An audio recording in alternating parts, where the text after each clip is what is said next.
First पेपरमध्ये जसं सगळ्यांना सांगितलं की सगळ्या कुठल्याही एज्युकेशनल स्ट्रीमचा असला तरी त्याचा फर्स्ट पेपर जो आहे तो सगळा कॉमन असतो. सेकंड पेपर हा तुमचं ज्या विषयामध्ये PG आहे त्या विषयाशी रिलेटेड पेपर असतो आणि त्याचे फर्स्ट पेपरमध्ये 100 मार्क्स असतात आणि 50 प्रश्न असतात आणि 50 प्रश्न पूर्ण कंपल्सरी असतात. तसं इथे सेकंड पेपरमध्ये तुमच्या विषयानुसार तो पेपर असतो आणि त्याला स्पेसिफिकली 200 मार्क्स असतात आणि 100 प्रश्न असतात. म्हणजे तुम्हाला इथे लक्षात आलं असेल की दोन्ही पेपरमध्ये प्रत्येक प्रश्नाला 2 मार्क असतात आणि एक चांगली गोष्ट आहे अशी की त्याच्यामध्ये निगेटिव्ह मार्किंग जे आहे ते म्हणजे कोविड पासनं निगेटिव्ह मार्किंग नाहीच आहे, नसल्यासारखंच आहे पूर्णपणे. नाही तर या पेपरचे रिझल्ट नेटचा सेटचं रिझल्ट जे आहे ते निगेटिव्ह मार्किंगमुळे आणि त्याच्यातल्या ज्या म्हणजे पहिले डिस्क्रिप्टिव्ह फॉर्मॅटमध्ये होता, आता तो ऑब्जेक्टिव्ह फॉर्मॅटमध्ये आहे, त्यामुळे ते थोडंसं इझी झालेलं आहे. ड्युरेशन, आता याच्यामध्ये ड्युरेशन तुम्हाला स्क्रीन दिसते ना सगळ्यांना?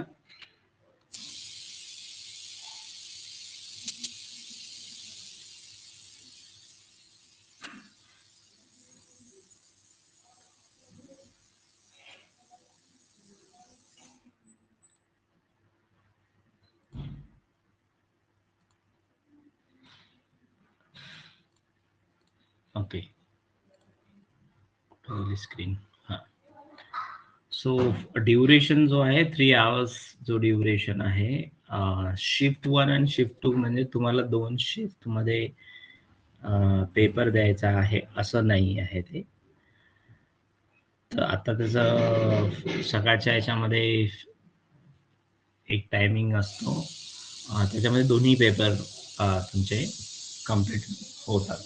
म्हणजे त्याला जे ड्युरेशन दिलेलं आहे त्या ड्युरेशनमध्ये 3 तासाचा ड्युरेशन जो आहे तो 3 तासाच्या ड्युरेशनमध्ये तुम्हाला पेपर्स कम्प्लीट करायचे असतात.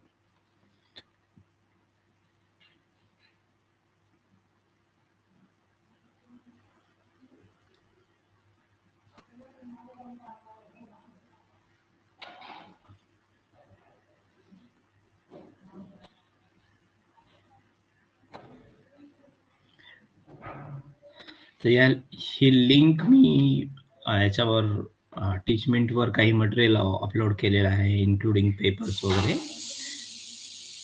आणि ते पेपर्स तुम्ही जर बघितले तर तुम्हाला लक्षात येईल की कुठल्या प्रकारचा प्रश्न इथे विचारलेला आहे. ते पेपर्स आपण सिलेबस नंतर घेणार आहोत. फर्स्ट पेपरचं पहिले सिलेबस बघणार आहोत. सिलेबस नुसार काही गोष्टी आहेत त्यामध्ये इन्क्लूड केलेल्या. सो इथे सिलेबस दिलेला आहे प्रत्येक विषयाचा, ते तुम्हाला सहज डाउनलोड पण करता येईल या लिंकवर. फक्त एवढंच आहे का इथलं कॉपी पेस्ट होत नाही काही, आणि मला माहिती नाही याच्यावरच डाउनलोड होईल का नाही या लिंकवरच. आता मी ज्या लिंकवरनं तुम्हाला मी सांगत आहे ती लिंक जी आहे ती फक्त तुम्हाला डिस्प्ले होते, ते काही वेबसाईट्सला तसे हे करून ठेवलेलं आहे. सो एक्झामिनेशन टाइम बद्दल आपण बोललेलं आहे. आता एक कट ऑफ मार्किंग जे लिस्ट असतं त्याच्यामध्ये फर्स्ट पेपर आणि सेकंड पेपर याच्यामध्ये स्पेसिफिकली इनिशियली जेव्हा 3 पेपर असायचे तर त्याच्यामध्ये असा पॅटर्न होता की फर्स्ट पेपर मधलं स्कोरिंग तुमचं पासिंगचं असेल तरच तुमचे नेक्स्ट पेपर तपासले जातील. आता हा पॅटर्न इनिशियली तुम्हाला दोन्ही पेपरमध्ये अवरेज मार्क्सच्या वर मार्क्स पाहिजे असतात तरच तुम्हाला कन्सिडर केलं जातं you are eligible for that examination. म्हणजे ती एक्झाम तुम्ही इलिजिबल व्हाल का नाही ते त्याच्या प्रत्येक पेपरमध्ये, म्हणजे फर्स्ट पेपर आणि सेकंड पेपरमध्ये जी लिमिट ठरवून दिलेली आहे त्या लिमिटच्या बियॉन्ड पाहिजे असते. एक क्रायटेरिया. दुसरा क्रायटेरिया त्या त्या कॅटेगरीज नुसार SC ST OBC आणि ओपन या कॅटेगरीज मध्ये पासिंगचं जे पर्सेंटेज ठरलेलं आहे ते पासिंगचं पर्सेंटेज तुम्ही क्रॉस करणं हा एक मुद्दा, आणि त्या कॅटेगरीजनुसार रिझल्ट किती लागतो आणि त्यांनी मग ती कट ऑफ लिस्ट ठरवली जाते. म्हणजे रिझल्ट 50च्या वर लागला तर 50च्या अबाव क्रॉसिंग हे असतं. म्हणजे तुम्ही 55% मार्क्स घेतले नेट एक्झामिनेशन मध्ये पण तुम्ही क्वालिफाय नाही झाला, तर त्याचं रिझन असू शकतं की त्या वर्षी कट ऑफ लिस्ट जी आहे ती 56 57 अशी लागली असेल तर तुम्ही त्या कट ऑफ लिस्ट मध्ये बसत नाही. त्यामुळे काही लोकांना हे हे बऱ्याचदा कन्फ्युजन होते की मी इथं चांगले पर्सेंटेज घेतले पण क्वालिफाय का नाही झालं. तर त्याचं रिझन हे असते की त्या वर्षी कट ऑफ लिस्ट जी आहे ती चेंज होत असते. सो हे बेसिक ह्या गोष्टी लक्षात आल्यानंतर सिलेबस कडे जर बघितलं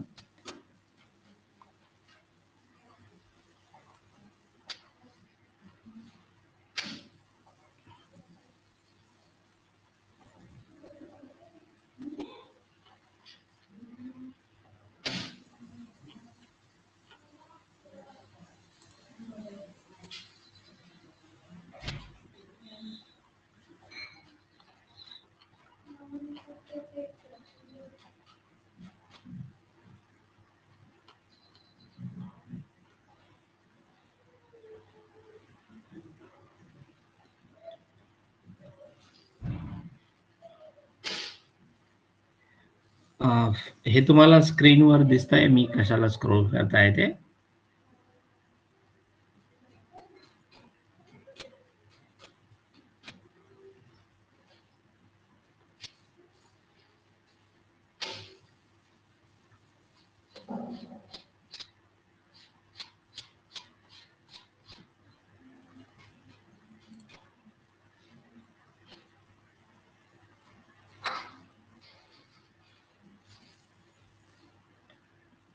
हॅलो,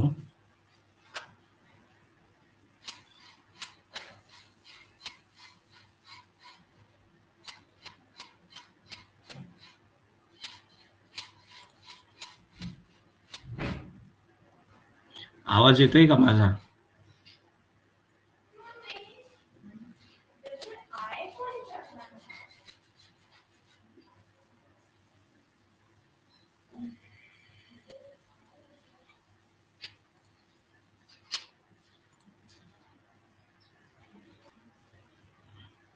बाकीचं आवाजच येत नाहीये. ठीक आहे, स्क्रोल केलेलं दिसतंय तुला? मग तुम्हाला सगळी स्क्रीन दिसत आहे?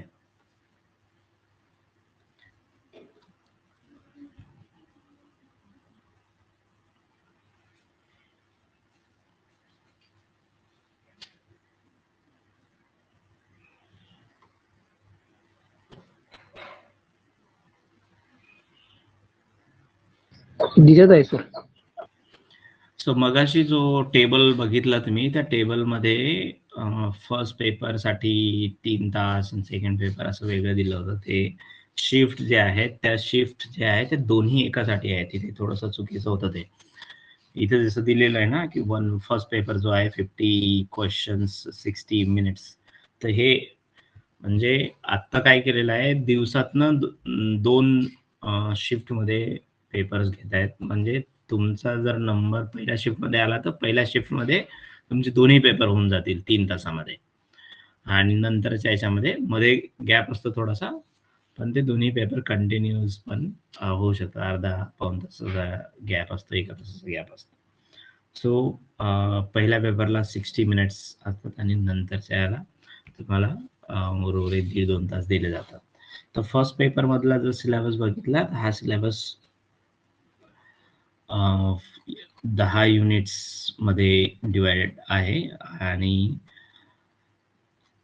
सोशल वर्क बॅकग्राऊंड असणाऱ्यांसाठी फर्स्ट पेपर इझी साठी आहे, कारण फर्स्ट पेपर हा कुठल्याही स्ट्रीमसाठी कॉमन आहे.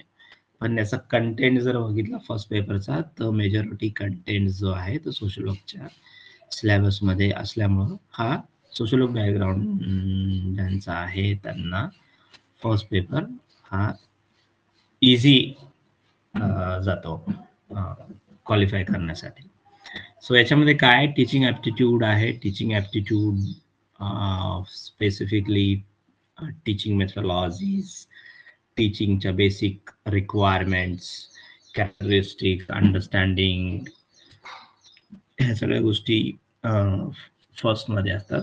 आणि लर्निंग, टीचिंग लर्निंग हा आस्पेक्ट्समध्ये लर्नर्सच्या काय नीड्स आहेत, लर्नरला कुठल्या मेथडॉलॉजीनी जास्त लर्न करता येतं, इंडिव्हिज्युअल डिफरन्सेस काय आहेत, सोशल इमोशनल डिफरन्सेस काय येतात जेव्हा लर्निंग अप्रोच लर्नरचा असतो तेव्हा. त्याच्यानंतर मटेरियल, टीचिंग लर्निंग मध्ये जे मटेरियल यूज केलं जातं, how that material is effective, mode of teaching, ह्या सगळ्या गोष्टी टीचिंग ॲप्टिट्यूड मध्ये येतात. त्यानंतर आता नव्याने जो नव्याने म्हणजे पूर्वी फार फोकस नव्हता, पण आता त्याच्यात फोकस आहे, तो आहे मुक्सचा लॉंग फॉर्म जो आहे, मॅसिव्ह ओपन ऑनलाईन कोर्सेस जो आहे, तर त्याच्यामध्ये स्वयंप्रभा हे सगळे प्लॅटफॉर्म्स आहेत. हे ऑलरेडी सिलेबस, या सिलेबसमध्ये मला वाटते युनिट 10 जो आहे तो 10 युनिट्समध्ये हे अगेन कव्हर होणार आहे. हे इथे पण आहे आणि तिथे पण आहे. सो याला या टीचिंग सिस्टममध्ये ट्रेडिशनल, मॉडर्न प्लस ICT जे आहे, इन्फॉर्मेशन कम्युनिकेशन टेक्नॉलॉजी, ICT म्हणजे, या बेसिसवर ज्या काही गोष्टी इंट्रोड्यूस होत आहेत तुमच्या एकंदर एज्युकेशन सिस्टममध्ये, ते सगळं सिलेबसचा पार्ट आहे ॲज अ टीचिंग ॲप्टिट्यूड म्हणून.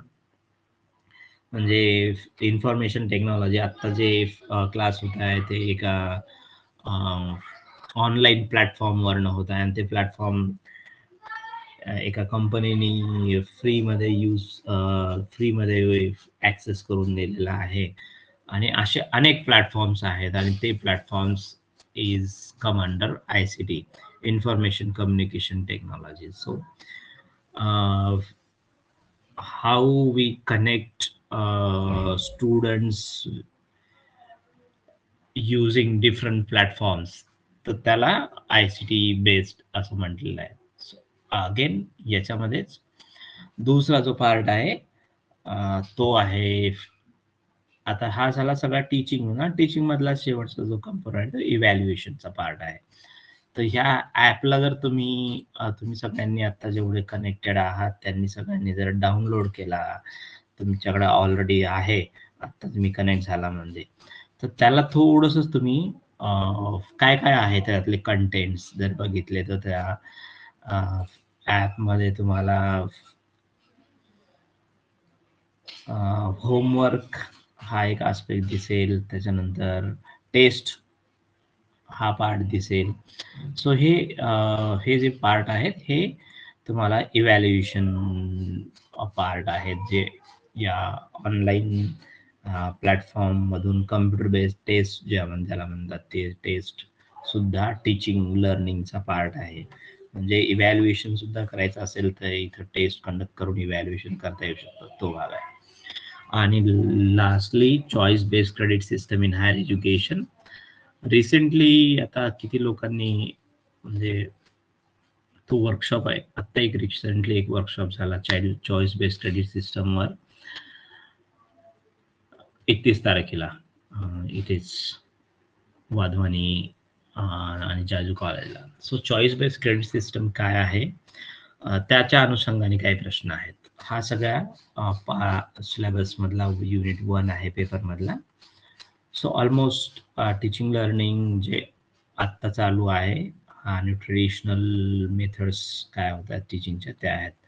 रिसर्च ॲप्टिट्यूड, हा रिसर्च ॲप्टिट्यूडचा पूर्ण कंटेंट MSW सिलेबसमध्ये आहे. फक्त काही गोष्टी ज्या आहेत ते तुम्हाला अमरावती विद्यापीठाच्या रिसर्च सिलेबसच्या थोड्याशा बाहेरचे असतील. जसं की हिस्टॉरिकल रिसर्च हा रिसर्चचा टाईप आहे, रिसर्च मेथड आहे आणि ती मेथड मला नाही वाटत इथे तुम्हाला शिकवली जाते. सो थोडासा बियॉन्ड द बाउंड्रीज तुम्हाला रिसर्च मेथड्स थोड्याशा समजून घेणं गरजेचं आहे. सो रिसर्चचे meanings, types, characteristics, positivism, post positivism, त्याच्यानंतर अप्रोचेस टू रिसर्च, रिसर्च मधल्या method, experimental, descriptive, historical, qualitative आणि क्वांटिटेटिव्ह रिसर्च मेथड. या रिसर्च मेथड तुम्हाला ऑलरेडी आहेत. रिसर्च स्टेप्स आहेत. रिसर्च स्टेप्स कुठल्याही स्ट्रीमसाठी कॉमन आहेत, फक्त थोडाफार डिफरन्स आहे इतर स्ट्रीम्स बद्दल, एज्युकेशनल स्ट्रीम्स बद्दल बोलत आहे. म्हणजे MBA मध्ये पण रिसर्च असतो, पण तिथला थोडाफार मेथडॉलॉजिकल डिफरन्सेस दिसतो जेव्हा तुम्ही सोशलॉजी रिसर्चच्या कॉन्टेक्स्टनी रिसर्चला बघता. थोडाफार आहे. बेसिक स्ट्रक्चर जे आहे रिसर्च मेथडॉलॉजीचं ते कॉमन आहे कुठल्याही स्ट्रीममध्ये. मेडिकल स्ट्रीममध्ये मोरली रिसर्च डिझाईन जे यूज केल्या जातात ते डायग्नॉस्टिक रिसर्च डिझाईन यूज केल्या जातात, ज्या diagnostic research design social work रिसर्चमध्ये यूज केल्या जात नाही. सो या टाईपचे डिफरन्सेस तुम्हाला थोडे बहुत मेथडॉलॉजिकल पॉइंट ऑफ व्ह्यूने दिसते. नंतर application of ICT in research. आता हा जो ब्ल्यू कलरचा रिसर्च याच्यामध्ये सगळीकडे जे दिसत आहे हा नव्याने कंटेंट ऍड झालेला आहे. इट शोज हा content focus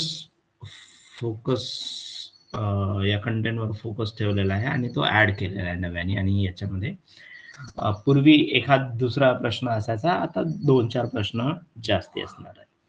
so again ICT चा यूज रिसर्च मध्ये तुम्हाला अभ्यासक्रमामध्ये SPSS सोडलं तर दुसरं काही नाही आहे. अभ्यासक्रमात दुसरे कोणते टूल्स आहेत का?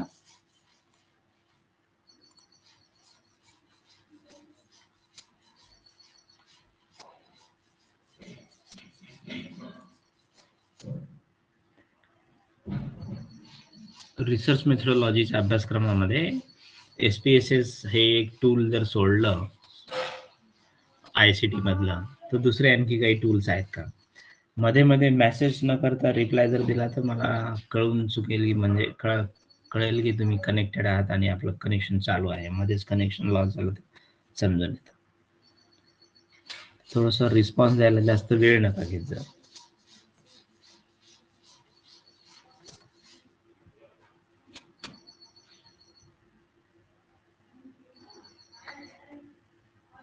Hello,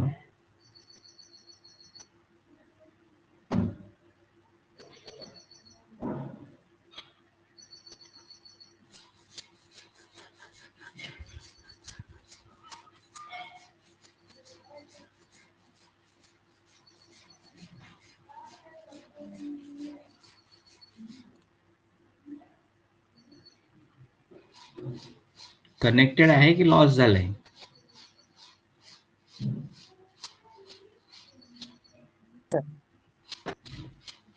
hello sir.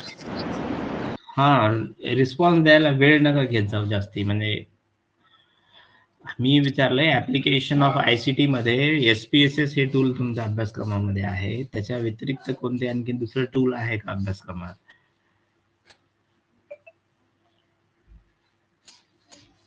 नाही सर, माझ्या वाचनात नाही आले. ओके.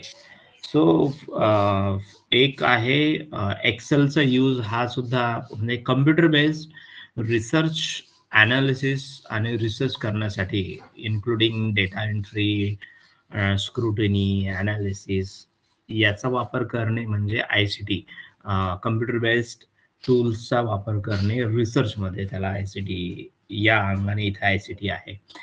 सो इथे स्पेसिफिकली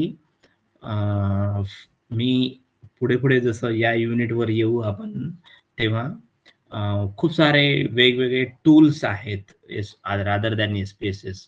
तर ते टूल्सची नावं सुद्धा आपण बघणार आहोत. कोणते कोणते टूल्स आहेत जे रिसर्चमध्ये यूज केले जातात. आत्ताच्या याला Excel, word word M S ऑफिसमध्ये वर्ड, एक्सेल, पॉवर पॉईंट हे जे टूल्स असतात त्यातलं एक्सेल जे आहे ते डेटा ॲनालिसिससाठी सुद्धा यूज केलं जातं. पण ते प्रायमरी व्हर्जन म्हणून तुम्ही त्याच्याकडे बघू शकता. अपडेटेड आणि मोर युजर फ्रेंडली आणि क्विक ॲक्सेसेबल आणि एका सेकंदामध्ये तुम्हाला वेगवेगळे टेबल्स आणि रिझल्ट्स देण्याचे जे काम आहे ते वेगवेगळे टूल्स करतात. जसं तुम्हाला आता मोबाईल, अँड्रॉइड मोबाईल सगळेजण यूज करता तुम्ही, तर तुम्हाला व्हिडिओ एडिटिंग हा पार्ट जरी तुम्हाला प्रोफेशनली तुम्ही काही शिकला नसाल तरी तुम्हाला सहज येतं, कारण गुगल प्ले स्टोअरवर गेलात तर तुम्हाला वेगवेगळे त्याच्यामध्ये ॲप्स मिळतात. त्या ॲप्समध्ये व्हिडिओ एडिटिंग हा पार्ट जो आहे तो खूप इझिली केला जातो, कारण ऑलरेडी वेगवेगळ्या फ्रेम्स दिलेल्या असतात, त्याला लिंक करायला सॉंग्स दिलेले असतात. त्याच पद्धतीचं आता नवीन टूल्स डेव्हलप झालेले आहेत, त्याच्यामध्ये तुम्ही जो डेटा आहे तो डेटा एंटर केला तर तुम्हाला रिझल्ट टेबल्स बनवण्यासाठी, ॲनालिसिस करण्यासाठी ते युजफुल ठरतं. त्याच पद्धतीचे tools, number of list of tools आहेत ते आपण पुढे बघणार आहोत. त्याच्यामध्ये रिसर्च इथिक्स वगैरे आहेत, हे तुम्हाला अभ्यासक्रमामध्ये आहे.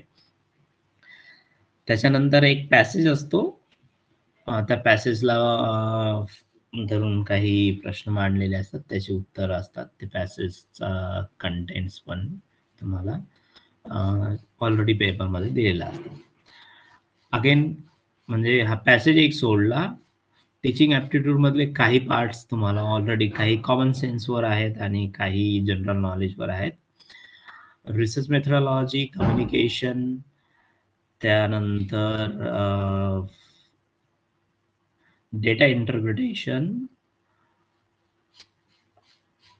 आणि लास्ट दोन टूल्स आहेत. हा सगळा जो फॉर्मॅट आहे हा ऑलरेडी सोशल वर्क सिलेबसमध्ये कुठे ना कुठे कव्हर होतो.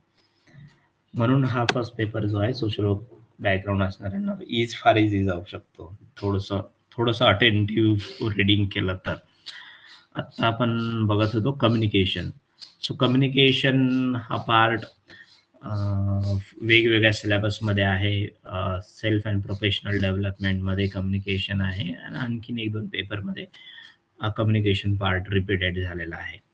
सो कम्युनिकेशनचे meaning, type, characteristics, common characteristics of communications हा आस्पेक्ट तुम्हाला दिसतं. इफेक्टिव्ह कम्युनिकेशन कुठलं असतं, वर्बल, नॉन वर्बल, इंट्राकल्चरल आणि गॅप्स काय असू शकतात, वेगवेगळे ग्रुप कम्युनिकेशन काय असू शकतात, कम्युनिकेशन गॅप्स काय असतात, गॅप्स या अंगाने की बॅरियर्स काय आहेत कम्युनिकेशन्स मधल्या.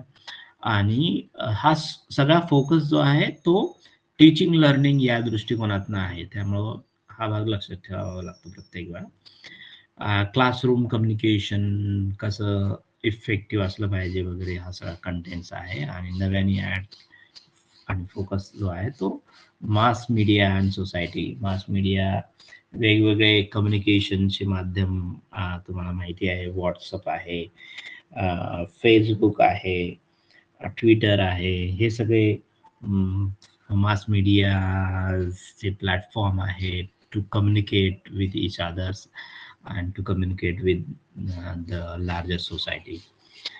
त्यानंतर मॅथमॅटिकल रिझनिंग आणि ॲप्टिट्यूड.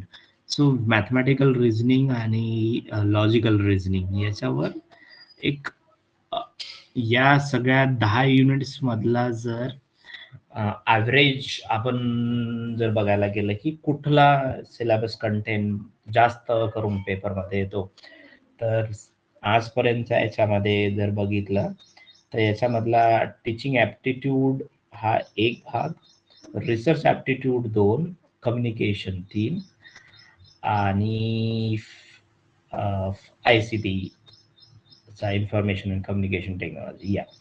या 4 भागमध्ये जास्त फोकस असतो पेपरचा.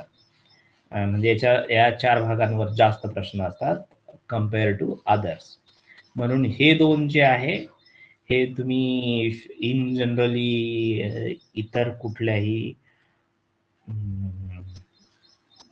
स्पर्धा परीक्षांमध्ये जे मॅथमॅटिकल रिझनिंग आणि लॉजिकल रिझनिंग आहे ते बघता, तर तो भाग याच्यामध्ये आहे.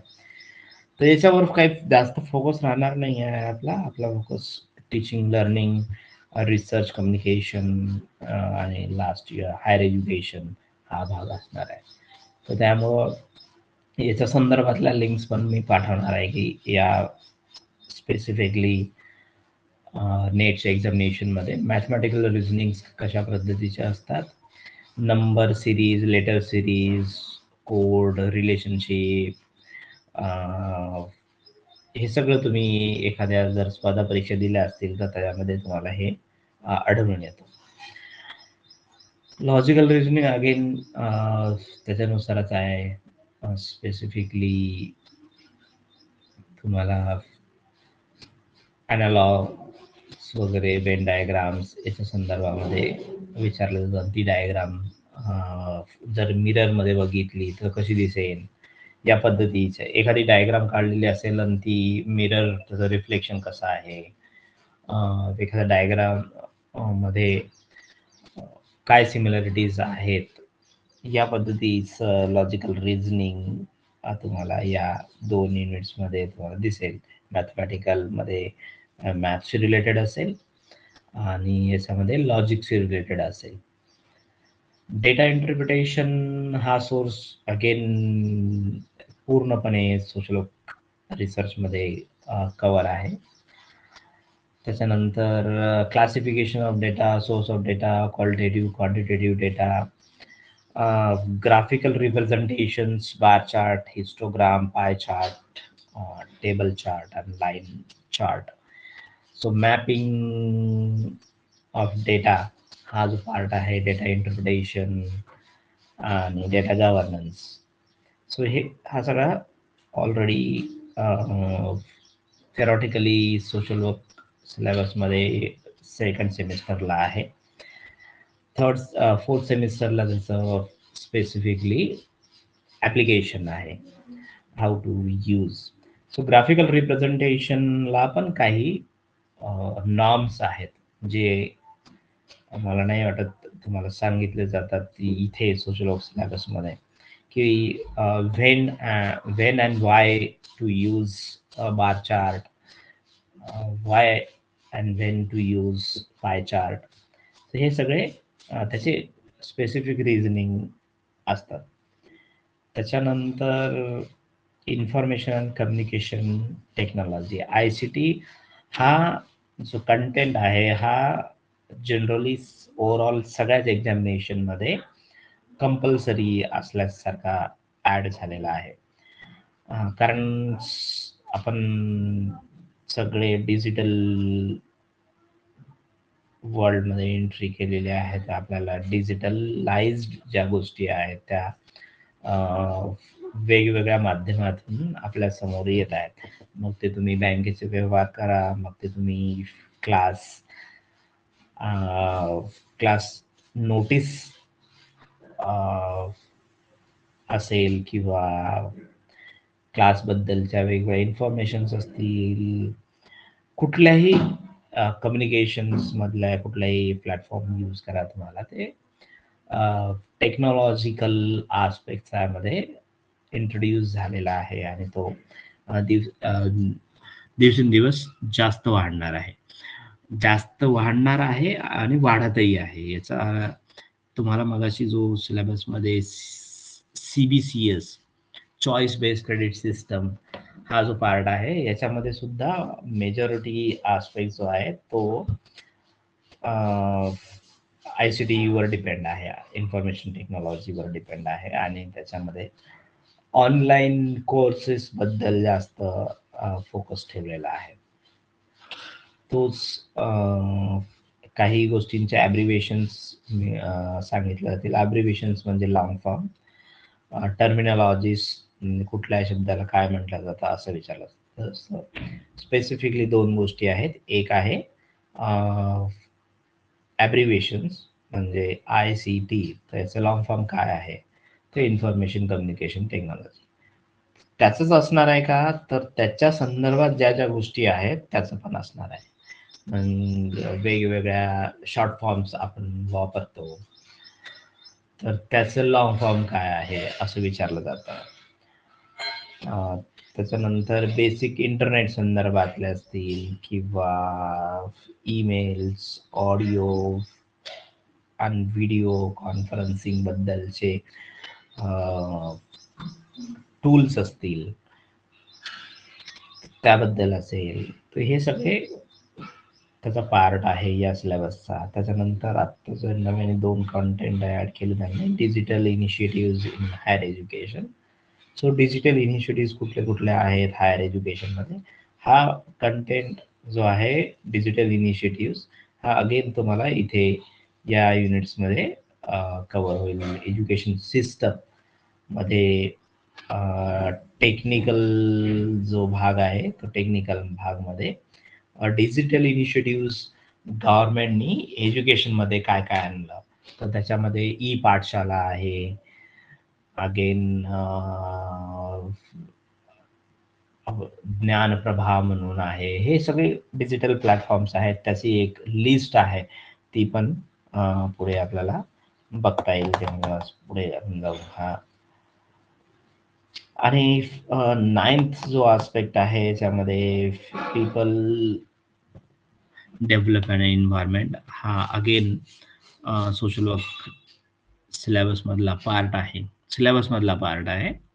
सो डेव्हलपमेंट अँड एन्व्हायरमेंट, डेव्हलपमेंटचं आणि एन्व्हायरमेंटचं काय कनेक्शन आहे, millennium development goals, sustainable development goals, human and environmental interactions, हा जो त्याचा इम्पॅक्ट काय होतोय, human and environment interactions, impact on environment.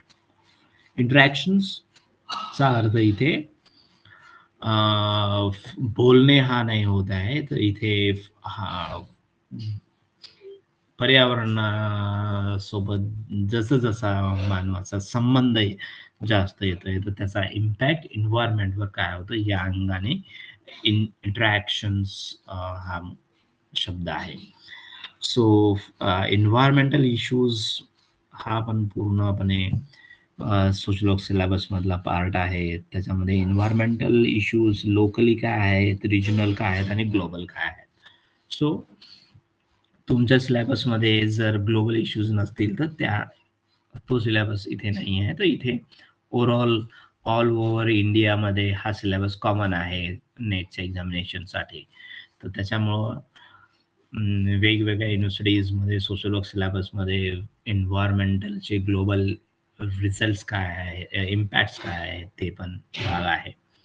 त्यामध्ये air pollution, water pollution, soil pollution, noise pollution, त्याच्यानंतर वेस्टमध्ये soil, liquid, biomedical, hazardous, electronic, हे सगळे वेस्टचे types आहेत आणि त्याचा इम्पॅक्ट ऑन एन्व्हायरमेंट काय आहे हा सगळा पार्ट या सिलेबसमध्ये आहे. त्याच्यानंतर क्लायमेट चेंज आणि it's impact on socio economic and political dimensions घटक. तर आर्थिक पर्यावरण, सामाजिक, आर्थिक आणि राजकीय घटकांवर क्लायमेट चेंजचा काय इम्पॅक्ट होत आहे, हा पार्ट जो आहे हा सोशल वर्क सिलेबस मध्ये आहे. आणि कॉमनली जर तुम्ही रोज पेपर वाचत असाल तर तुम्हाला हा भाग चांगल्या पद्धतीनं समजू शकतो. सो इम्पॅक्ट ऑन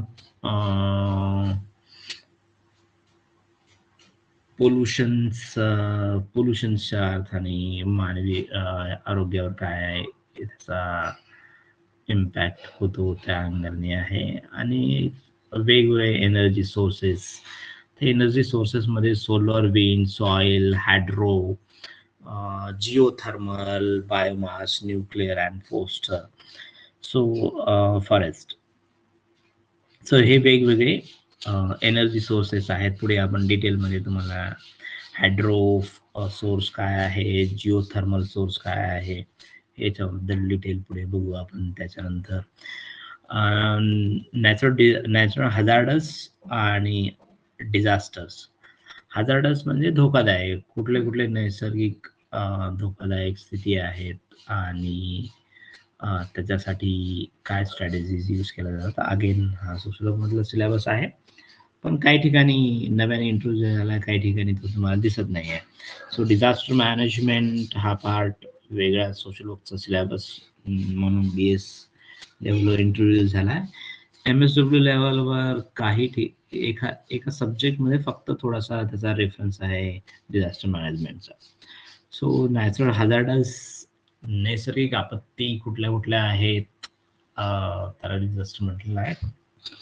तर ते सुद्धा याचा सिलेबसचा भाग आहे. त्याच्यानंतर एन्व्हायरमेंट प्रोटेक्शन ऍक्ट जो आहे 1986, सो त्याच्यामध्ये क्लायमेट चेंज बद्दल काय म्हटलेलं आहे, नॅशनल ऍक्शन प्लॅन काय आहे क्लायमेट चेंज संदर्भामध्ये, इंटरनॅशनल ॲग्रीमेंट्स त्याला ट्रिटीज म्हणतात, वेगवेगळ्या इंटरनॅशनल बॉडीज सोबत कोणते कोणते करार झाले एन्व्हायरमेंट प्रोटेक्शन संदर्भामध्ये, त्याचा संदर्भ आहे. त्याच्यानंतर convention on biodiversity. So biodiversity संदर्भामध्ये कुठले करार झालेत त्याचाही संबंध तुम्हाला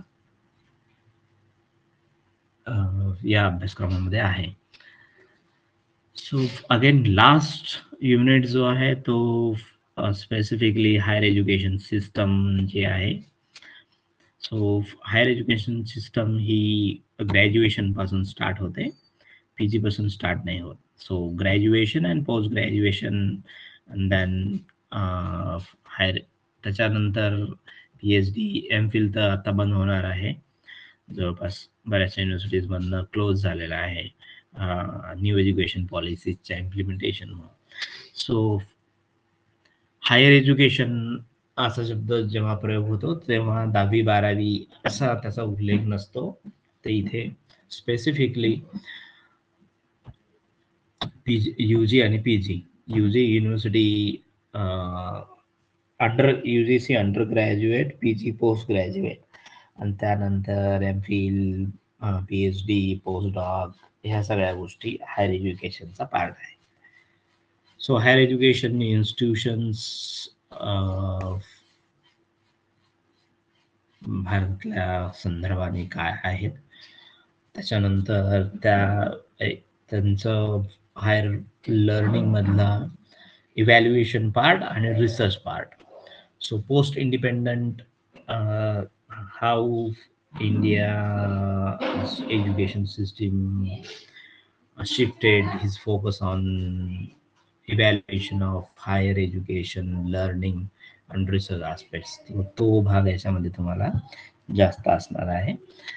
त्याच्यानंतर conventional and non conventional learning programs म्हणजे पारंपरिक आणि अपारंपरिक शिकण्याचे जे वेगवेगळे कार्यक्रम आहेत भारतामधले ते कोणते आहेत त्याच्याबद्दलचं एक ब्रीफ ओरिएंटेशन असणार आहे.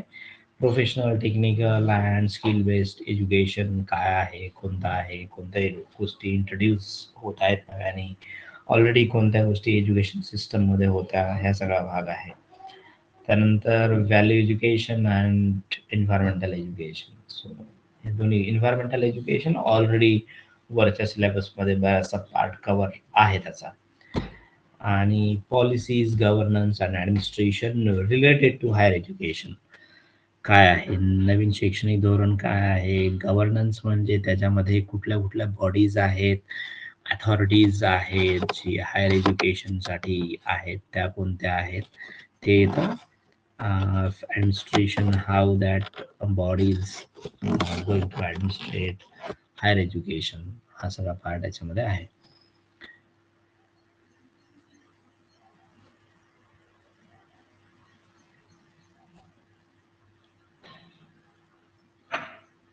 सो इथे दिलं जसं की 5 क्वेश्चन्स इच कॅरिंग 2 मार्क्स, तर प्रत्येक युनिटवर 5 प्रश्न असं त्याचं मॉडेलिंग आहे म्हणून सांगत आहे.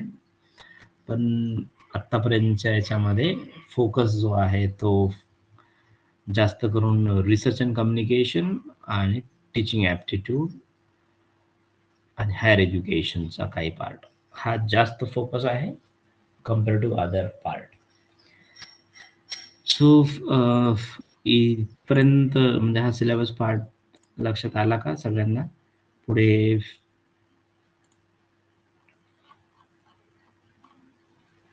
याच्यातला कुठलाही पार्ट असा कॉपी नाही होत तुम्हाला कॉपी करून पाठवण्यासाठी. सो इथे कंटेंट इज प्रोटेक्टेड, म्हणजे साईडला प्रोटेक्टेड केलेला आहे, कोणी कॉपी करू नये म्हणून.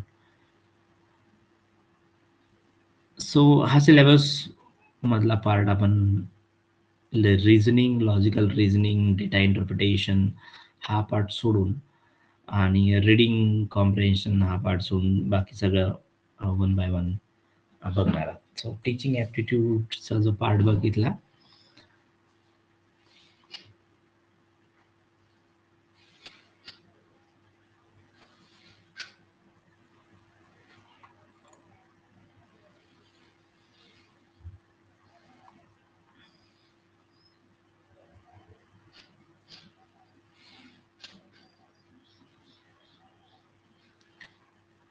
सो आता जे मगाशी जे आतापर्यंत जे बघितलं आपण ते युनिट्स काय होते ते बघितलं. त्या युनिट्समध्ये डिटेल सिलेबस आहे.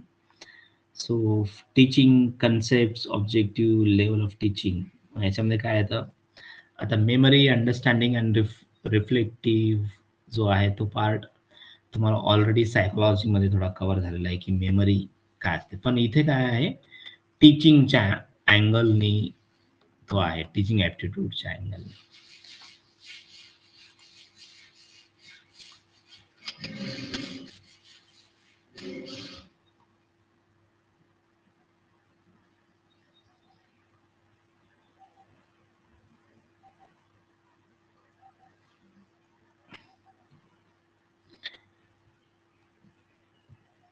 सो आता इथून सिलेबस जर बघितला आपण तर काही डेफिनेशन्स यांनी दिलेल्या आहेत, पण आपल्याला स्पेसिफिकली डेफिनेशन म्हणून विचारला जाणार नाही. पण टीचिंग लर्निंग मधला जो पार्ट आहे त्याच्यामध्ये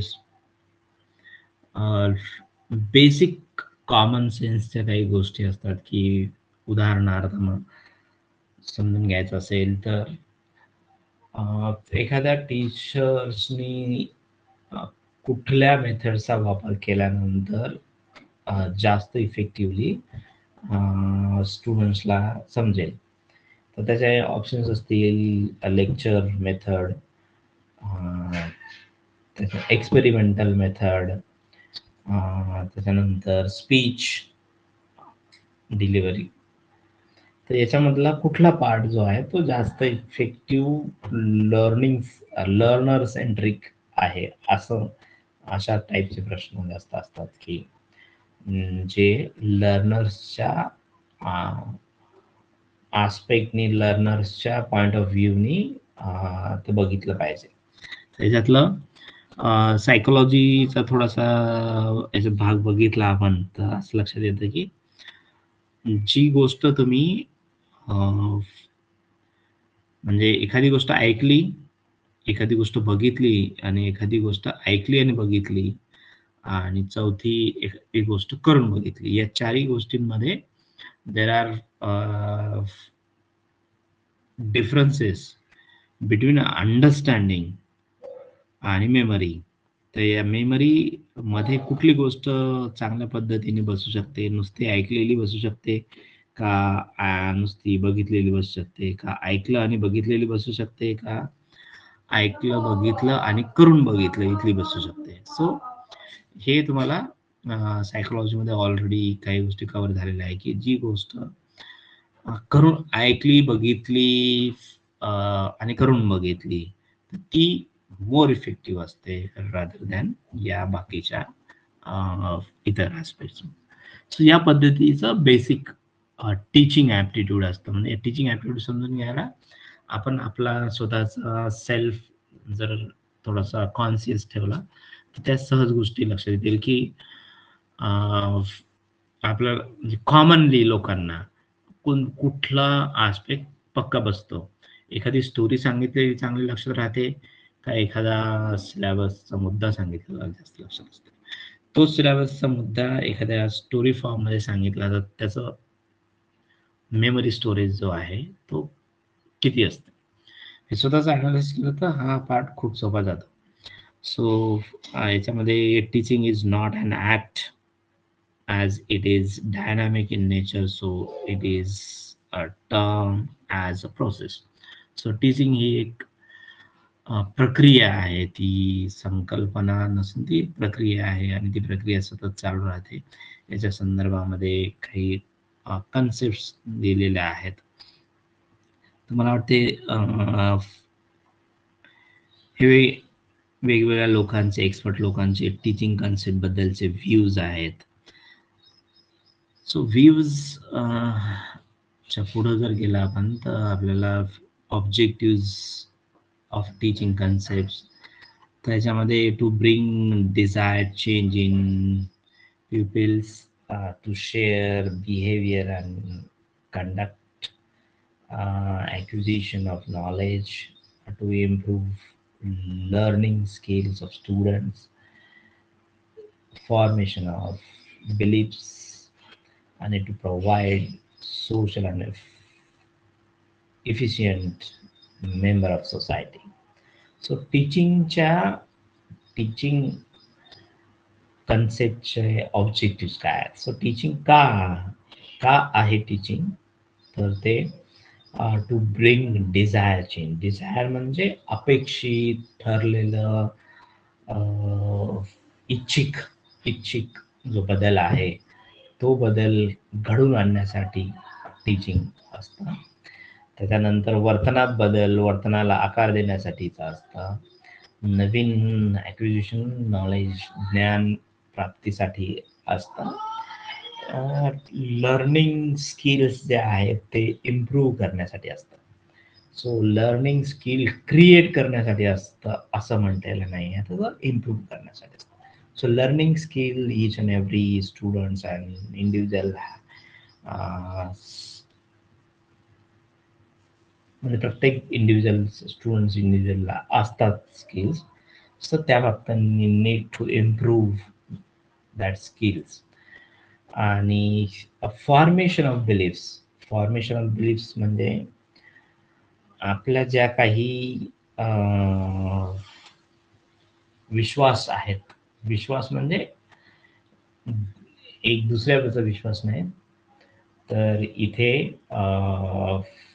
विश्वास या अनुषंगानं की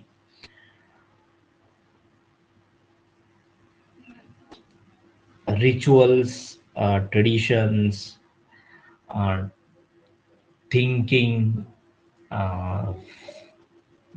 त्याच्यानंतर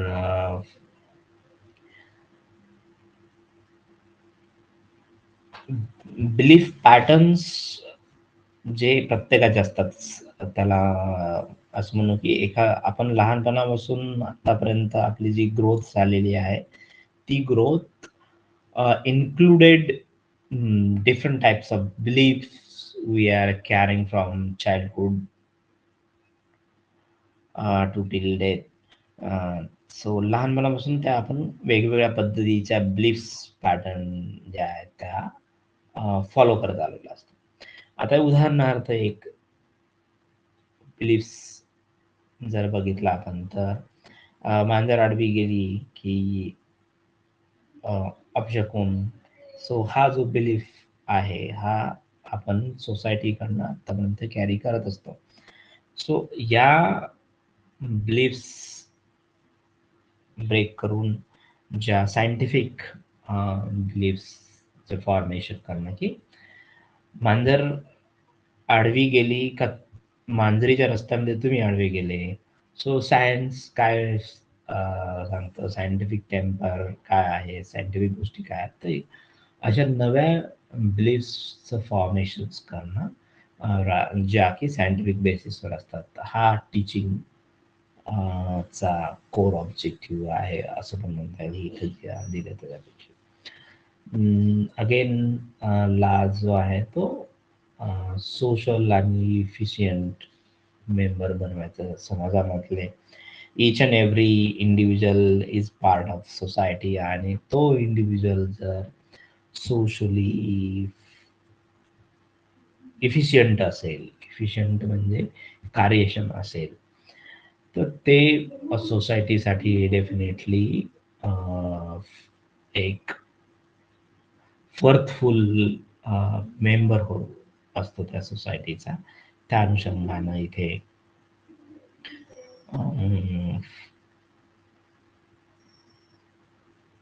ऑब्जेक्टिव्ह म्हणून टीचिंगचा एक ऑब्जेक्टिव्ह म्हणून social and efficient member of society असा एक मुद्दा आहे.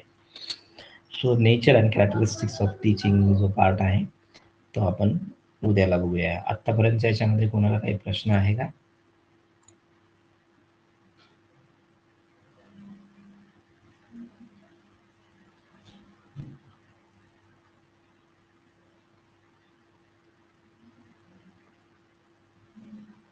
नाही सर.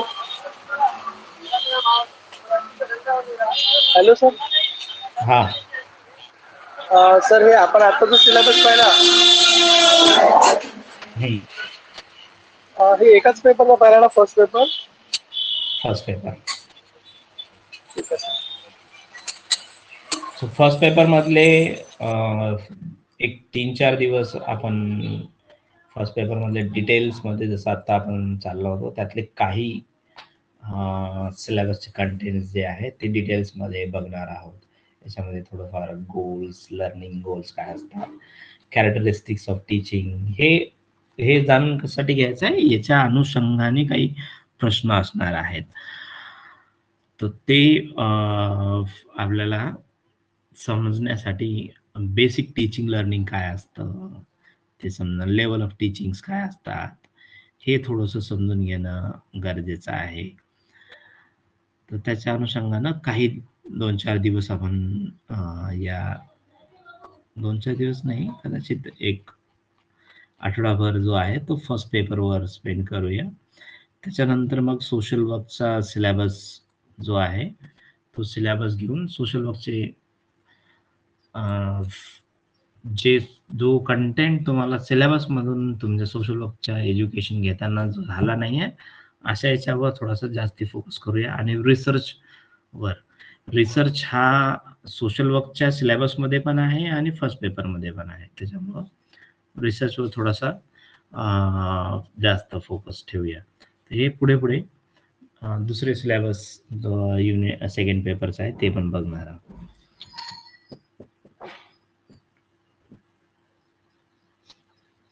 ठीक आहे, आपण थांबूया इथे.